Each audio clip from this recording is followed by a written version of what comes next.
vanhu vanopinda kuyadha chechi kwaProfeti Magaya uyai panapa zvadhakwa right. Muri yeZimbabwe panapa ndiri kusangana nenyaya inoziva kuti hatisi kutomboziva kuti kune nyaya dzanga dziri kutoitika kapa dziri kupisa nyaya dzadziri kutenderera pachinzi Magaya vari kuti iko zvino izvi manhingirikini vaende vanoita vanoamenda constitution yeZifa kuti panzi zve5 olives zvingoshaya basa handiti so that vanhu vanokwanisa kungopinda.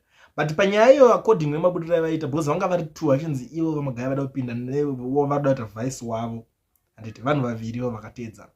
Ainzi anga asina 5 olives hatisi kunyatsoziva kuti ndiani kuti Prophet Magaya here kana kuti aida kuitwa vice wacho that vanhu vakabva vangoti aiwa Prophet Magaya havana 5 olives ndo nyaya yakabva yangotanga kuita se kungotaurwa nevanhu. So nhasi nyaya iri kubuda panapa hamadzadiwa ijecha chairo radirwa zvadhakwa ndo zvatoda kuonesana. Nyaya iri kungobuda panapa pari kunzi 5 olives now mandatory for Zifa president. Today at Zifa AGM 48 against 8 councillors voted in favor of amending the constitution to require aspiring candidates for the Zifa presidents to have at least 5 olives qualifications. This will be effective upon SRC approval.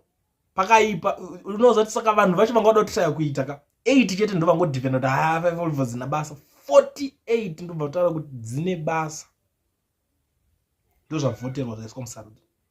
I understand zvinoitika vanhu vakawanda vanenge vane bitterness. Handisi kuda zvangu kutaura ndichitanga pamwe ndiri kuda kuwandira one side au balance zvinhu. Vanhu vakawanda vane bitterness ndakazvitarisa kuti no man tobva tati mufesi uyu obva apinda toti 5 olives dzina basa isusu tinadzo and he is a millionaire isusu hatisi. Muri kuona nyaya iri kunetsa panapa. He is a millionaire isusu hatisi.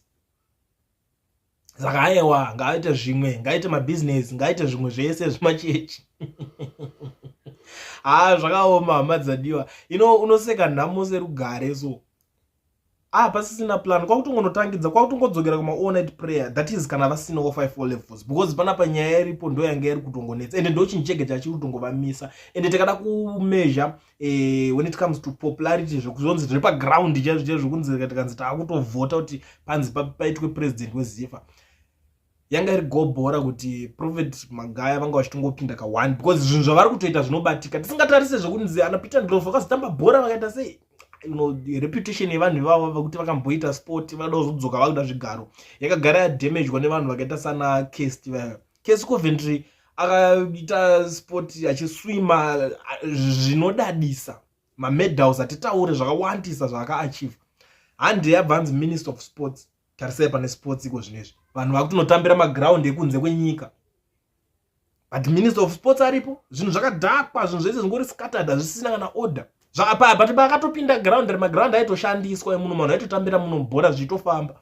iye achingopinda zvinhu zvakabva zvotoita upside down panguva yake iyo. Saka izvozvo ndo zvinhu zvandinoona kuti vanhu vasisina basa nazvo kuti wakamboita sport saka wakushandisa popularity yekudhara kuti ungori munhu wechinchi yaunozviona. Saka ndo yakwanisa kungoita disadvantage yani yapita but kusaidi kwaProfeti Magaya zvaishanda kuti aiwa munhu kuti tarisa yakapinda akanonikira neyadha FC football club yake zvinoonekera akatojambira akanoita kunovaka Heart Stadium iyaya plus ane mabusinesses nyange tisingazozivi kuti mamwe api tongoziva hotel nechechi handiti but vanhu munenge kuti is a businessman. Saka zvinhu zvokuti anga ane upper hand but hama dzangu zvadhakwa kana zviri izvozvo mafambiro azviri kuzoitwa kana ivo vari kuzonzi havana 5 olives hapasisina vakutodzimbodzokera unotanga unonyorera maths English shona vozodzoka panext time pane pakudiwa umwe president weZifa ndo zvatopo.